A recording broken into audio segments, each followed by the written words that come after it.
Bienvenue au podcast du Club des fans d'Emmanuel Swedenborg, où nous explorons les grandes questions sur la vie, la conscience et le monde au-delà du matériel. Aujourd'hui, nous allons explorer un personnage si particulier dans l'histoire de la pensée et de la spiritualité, sa vie et ses enseignements. Il a commencé comme un scientifique rigoureux, mais a fini par être l'un des explorateurs les plus détaillés du monde spirituel qui ait jamais existé. Emmanuel Swedenborg n'était pas un mystique marginal ou un rêveur isolé. Il était ingénieur, inventeur, anatomiste, philosophe et conseiller gouvernemental. Il a amélioré la production industrielle grâce à son travail dans la technologie minière. Il a étudié le cerveau humain des décennies avant l'existence des neurosciences. Ses travaux scientifiques étaient très respectés dans toute l'Europe. C'était un véritable intellectuel, selon les normes de son époque. Cependant, quand il avait un peu plus de 50 ans, quelque chose s'est passé qui a tout changé pour lui. Il a affirmé que ses sens internes s'étaient ouverts, ce qui lui permettait d'expérimenter ce qu'il a décrit comme le monde spirituel, tout en étant complètement éveillé et sain d'esprit. Il n'a pas caché ses expériences, mais les a enregistrées de manière soigneuse et méthodique, comme un scientifique qui cartographie un nouveau continent. Il a décrit le ciel, l'enfer, les anges, la conscience humaine, l'amour et la structure du monde spirituel, avec des détails extraordinaires. Il n'a pas utilisé un langage mystique vague, mais une prose structurée et systématique. Aujourd'hui, nous allons nous asseoir avec lui et lui poser les questions que beaucoup de gens se poseraient. Qui était-il? Qu'a-t-il affirmé avoir expérimenté? Et pourquoi, plus de 200 ans plus tard, les gens parlent-ils encore de ses idées? Emmanuel Swedenborg, bienvenue au podcast. Merci. Cela me rassure de savoir que vous avez encore des questions auxquelles la technologie seule ne peut répondre. Je n'ai jamais cru que je serais principalement connu pour mes écrits spirituels. La majeure partie de ma jeunesse a été consacrée à la science, à l'ingénierie et à l'amélioration pratique de la société. Je croyais que comprendre le monde naturel était, en soi, une façon de comprendre la sagesse divine. Pour moi, la science et la spiritualité n'étaient pas séparées. Elles étaient simplement des langages différents pour décrire la même réalité. Lorsque mes expériences ont changé, je n'ai pas rejeté la science ou la raison. Je me suis simplement retrouvé face à des expériences que la raison seule ne pouvait expliquer, mais que je ne pouvais pas non plus nier. J'ai abordé ces expériences de la même manière que j'abordais la science. J'ai observé, enregistré, comparé les modèles et recherché la cohérence. Je croyais que la vérité ne devrait jamais se contredire, qu'elle se trouve dans le monde naturel ou dans le monde spirituel. Parlons de vos débuts, car votre carrière a été fascinante, très pratique et terre-à-terre. Vous n'étiez pas un outsider. Vous étiez respecté dans les cercles scientifiques et politiques. Vous avez conseillé des dirigeants gouvernementaux. Vous avez participé à des projets industriels nationaux. Vous avez résolu des problèmes d'ingénierie pratique. Qu'est-ce qui vous motivait durant ces premières années? Était-ce l'ambition, la curiosité ou quelque chose de plus profond? La curiosité m'a poussé. La curiosité est la plus grande motivation. Je voulais savoir comment les choses fonctionnaient, des plus petites structures du corps humain à la trajectoire des planètes dans le ciel. Je croyais que la création devait opérer selon des lois. Si Dieu a créé l'univers, alors l'univers manifesterait la sagesse, la structure et l'ordre. J'ai étudié les mathématiques, la mécanique, l'anatomie et la philosophie naturelle parce que je croyais que la vérité, où qu'elle apparaisse, est cohérente. Même en étudiant le cerveau, je me suis demandé comment la conscience était liée à la matière. Je soupçonnais que l'esprit humain était plus que de la biologie, mais je ne comprenais pas encore le fonctionnement de cette connexion. Je ne voyais pas la science et la spiritualité comme des ennemis. Je les voyais comme deux chemins différents essayant de décrire la même réalité. Arrivons au tournant de votre vie, car c'est là que votre histoire devient si inhabituelle. Vous étiez un homme accompli, respecté, financièrement aisé et ayant réussi académiquement. Puis, la cinquantaine venue, vous avez commencé à avoir ce que vous décririez plus tard comme des perceptions spirituelles. Aujourd'hui, certains pourraient appeler cela un éveil spirituel. D'autres pourraient appeler cela une crise psychologique. Et d'autres encore pourraient appeler cela une révélation mystique. De votre propre point de vue, que s'est-il passé? Cela s'est produit graduellement, pas soudainement. Au début, mes rêves étaient plus organisés et significatifs que les rêves ordinaires. Ils n'étaient ni aléatoires ni chaotiques. Ils étaient comme un guide, et il semblait que j'apprenais à travers des symboles et des expériences, plutôt que des mots. Peu à peu, ces expériences sont devenues plus claires et ont commencé à s'étendre à ma vie éveillée. J'ai commencé à sentir que je pouvais percevoir une autre couche de la réalité tout en étant pleinement conscient dans le monde matériel. Je ne me sentais ni confus ni instable. Au contraire, je me sentais en paix et lucide, comme si quelqu'un me montrait comment la réalité opérait au-delà des limites des sens physiques. J'ai tout remis en question. J'ai testé ces expériences avec la raison, la cohérence morale, et si elles menaient à la compréhension ou à la confusion. Si quelque chose menait à l'arrogance, à la peur ou au chaos, je le rejetais. Si quelque chose menait à la clarté, à l'humilité et à la compréhension, j'y prêtais attention. J'ai abordé les expériences spirituelles de la même manière que j'abordais les observations scientifiques. Une chose que les gens se demandent souvent, c'est si tu as douté de toi-même pendant cette période. Parce que si quelqu'un, aujourd'hui, disait qu'il voit ou expérimente le monde spirituel en étant éveillé, beaucoup de gens supposeraient immédiatement que c'est une maladie ou une invention. As-tu déjà douté de ta propre santé mentale ou de ta compréhension de ces expériences? Oui, toujours. Je pense que le doute est nécessaire. La foi aveugle est dangereuse, que ce soit en religion ou en science. Je comparerai les expériences au fil du temps. Je chercherai des schémas et des cohérences. Et je vérifierai si ces perceptions menaient à une plus grande compassion et compréhension, ou à l'arrogance et à la confusion. L'imagination amène souvent les gens à se sentir spéciaux ou élus. Mes expériences ont eu l'effet inverse. Elles m'ont fait ressentir une grande responsabilité et m'ont rendu plus humble. Je ne me sentais pas supérieur. Je sentais que j'étais autorisé à observer des choses pour pouvoir les décrire aux autres. Cette distinction était très importante pour moi. Parlons de ce qui est probablement l'un de vos enseignements les plus percutants. Vous avez dit que Dieu n'envoie pas les gens au ciel ou en enfer. Cette idée remet directement en question la pensée religieuse traditionnelle. Pouvez-vous expliquer ce que vous entendez par là? Je n'ai jamais eu l'impression que Dieu punissait ou récompensait les gens comme le ferait un être humain. J'ai plutôt découvert que les gens gravitent naturellement vers des environnements qui sont cohérents avec ce qu'ils aiment le plus au fond d'eux. Si une personne aime vraiment la bonté, l'apprentissage, l'honnêteté et le service aux autres, alors elle connaîtra naturellement un état d'existence paisible, significatif et connecté. C'est ce que j'appelais le ciel. Si une personne aime le contrôle, l'égoïsme ou le fait de nuire aux autres, alors elle connaîtra naturellement un état d'existence isolé, craintif et hostile.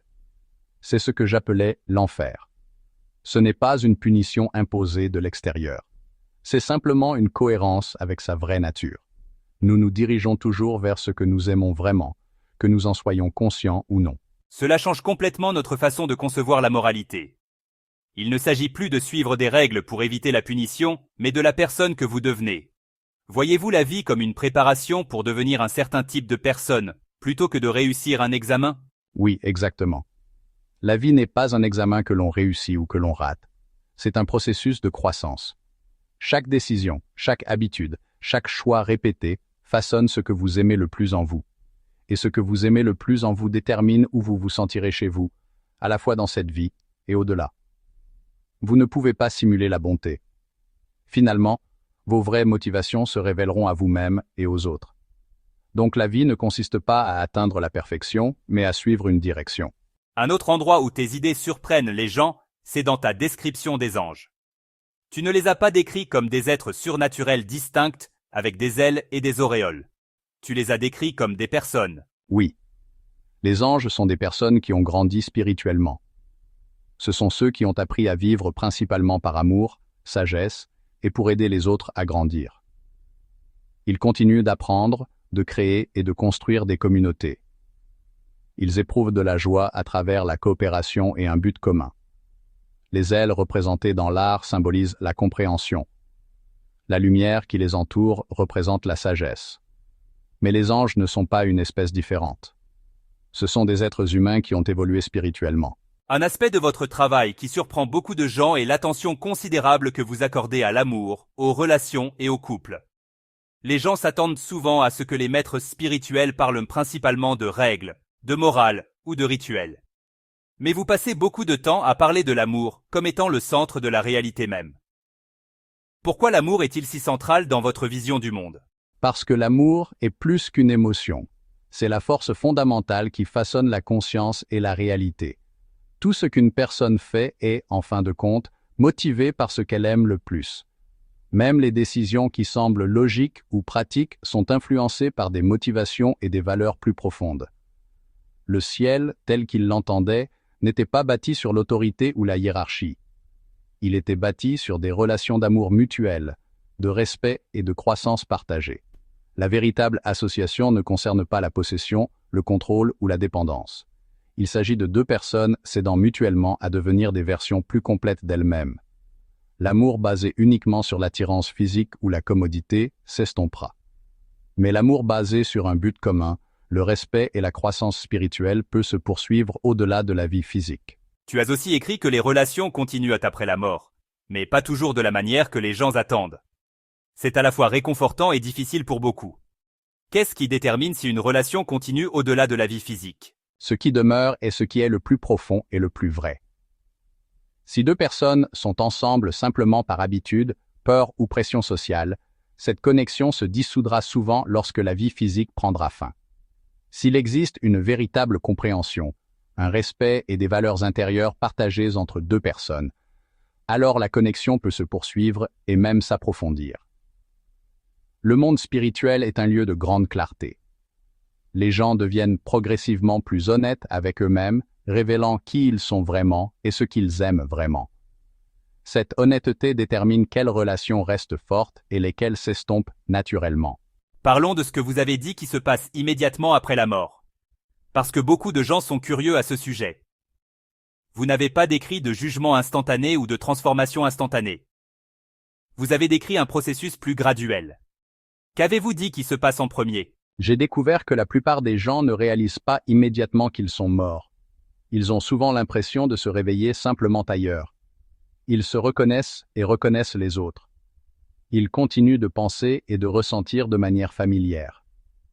Progressivement, l'environnement devient de plus en plus un reflet de leur état intérieur. Ceux qui valorisent la bonté et la connexion se retrouvent entourés de personnes similaires.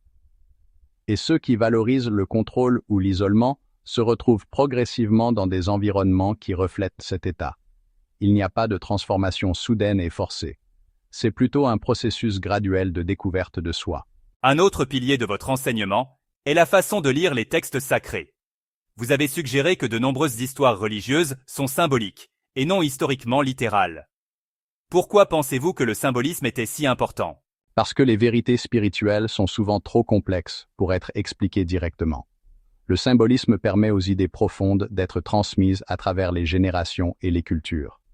Les histoires peuvent décrire les luttes intérieures, la croissance morale et l'éveil spirituel, d'une manière que de simples instructions ne peuvent pas.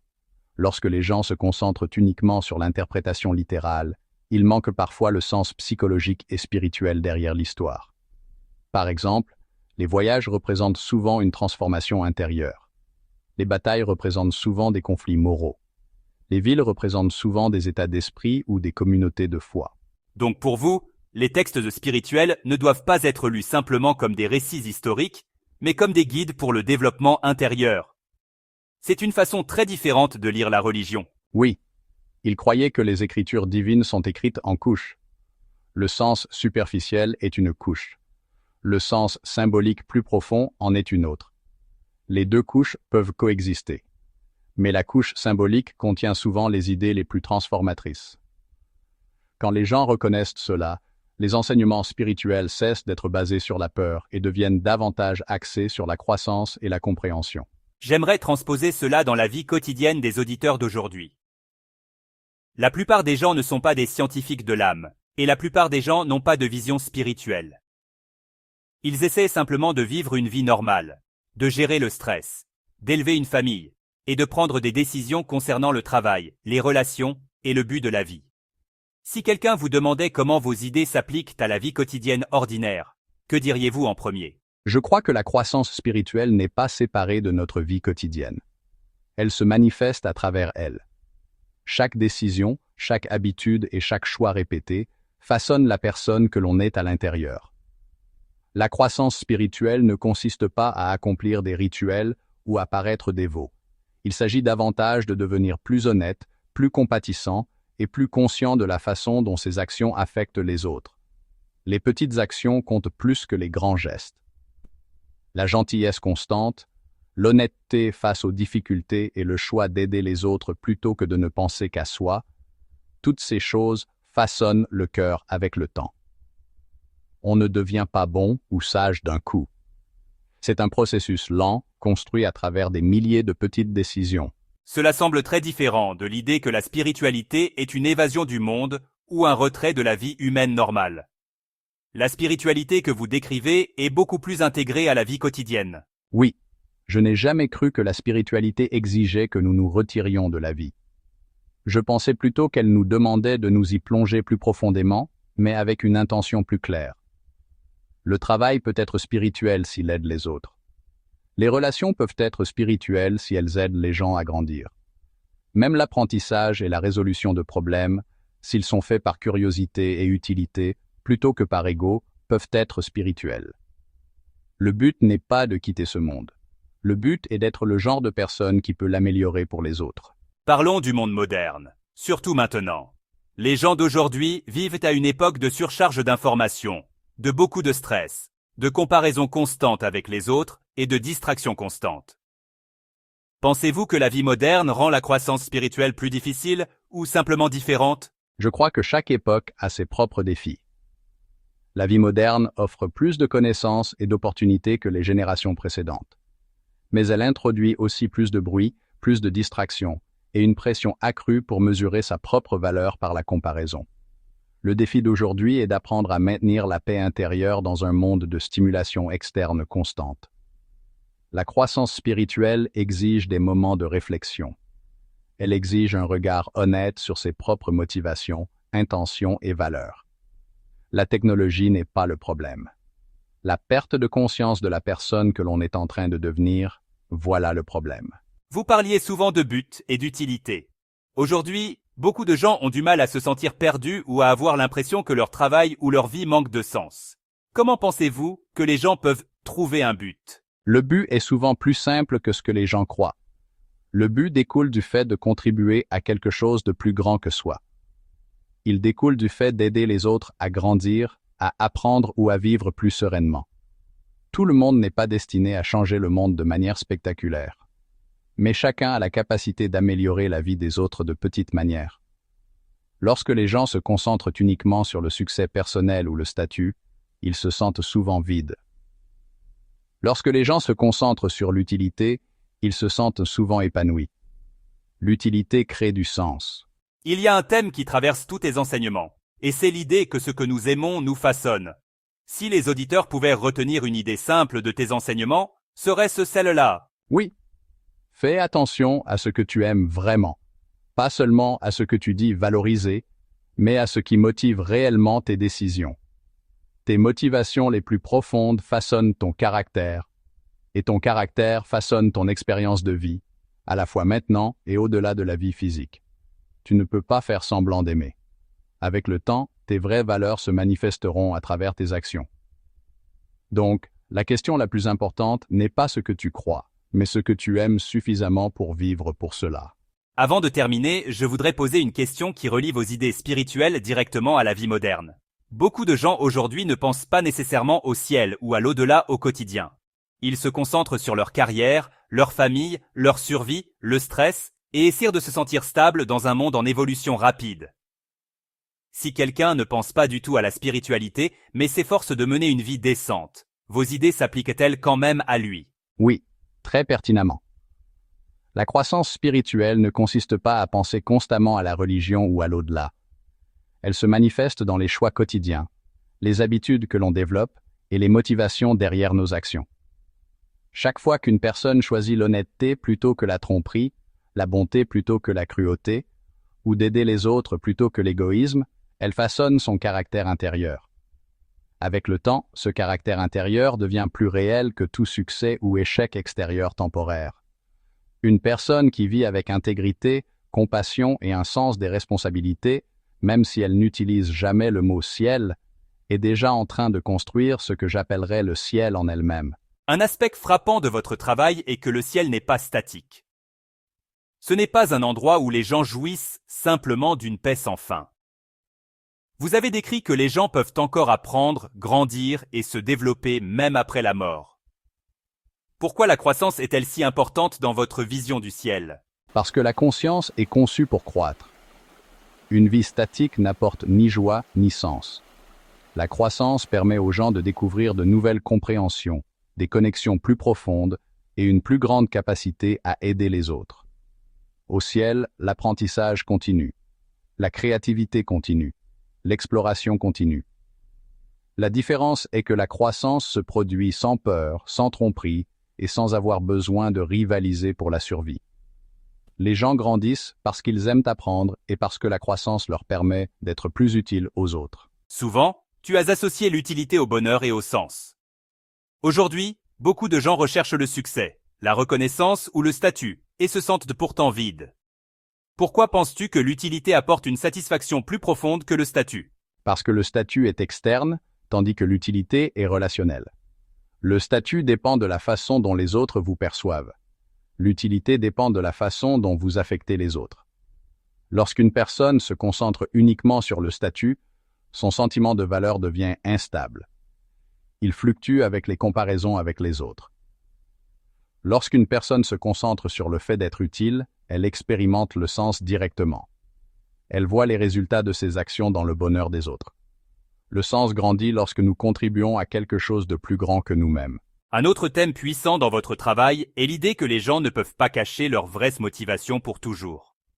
Cela semble assez édifiant.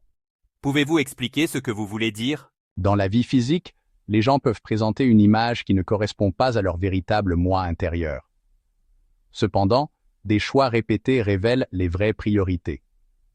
Avec le temps, les habitudes démontrent ce qu'une personne valorise réellement. Dans le monde spirituel, ce processus devient encore plus clair. Les gens deviennent progressivement plus honnêtes avec eux-mêmes. Ce n'est pas une punition. C'est de la connaissance de soi. Et la connaissance de soi est le début d'une véritable croissance. Si un auditeur qui nous écoute souhaite vivre une vie plus significative mais se sent dépassé, par où lui suggéreriez-vous de commencer? Commencez petit. Faites attention à vos choix quotidiens. Parlez honnêtement. Traitez les gens avec équité. Cherchez des occasions d'aider les autres plutôt que de les dominer. Vous n'avez pas besoin d'être parfait. Vous avez juste besoin de continuer à avancer dans une meilleure direction. Une vie construite sur des milliers de petits choix bienveillants deviendra solide et significative. Avant de terminer complètement, je voudrais poser une dernière question plus profonde. Parce que tout ce que vous avez enseigné semble se résumer à une idée centrale. Vous avez dit que ce que nous aimons nous façonne. Dans la vie moderne, les gens sont constamment bombardés par les médias, les pressions sociales, les exigences professionnelles et la peur de l'avenir. Comment une personne fait-elle la distinction entre ce qu'elle aime vraiment et ce qu'elle a été entraînée ou contrainte à désirer? Le véritable amour se révèle par la persévérance, non par une émotion passagère. Beaucoup de choses peuvent capter notre attention ou nous exciter. Mais ce que vous aimez vraiment, c'est ce que vous faites de manière répétée, même quand c'est difficile, incommode ou passe inaperçu. Si une personne choisit l'honnêteté alors qu'il serait plus facile de mentir, cela révèle ce qu'elle aime. Si une personne persiste à aider les autres sans récompense, cela révèle ce qu'elle aime. Si une personne continue d'apprendre et de grandir quand personne ne la regarde, cela révèle ce qu'elle aime. Les vraies valeurs se manifestent par des actions répétées, pas par des mots. Nous devons chercher des opportunités de servir les autres avec un amour désintéressé et être guidés par la sagesse. De cette façon, nous pouvons trouver la paix et la joie dans ce monde et le bonheur éternel dans l'au-delà. Cela semble être un bon endroit pour conclure cet épisode.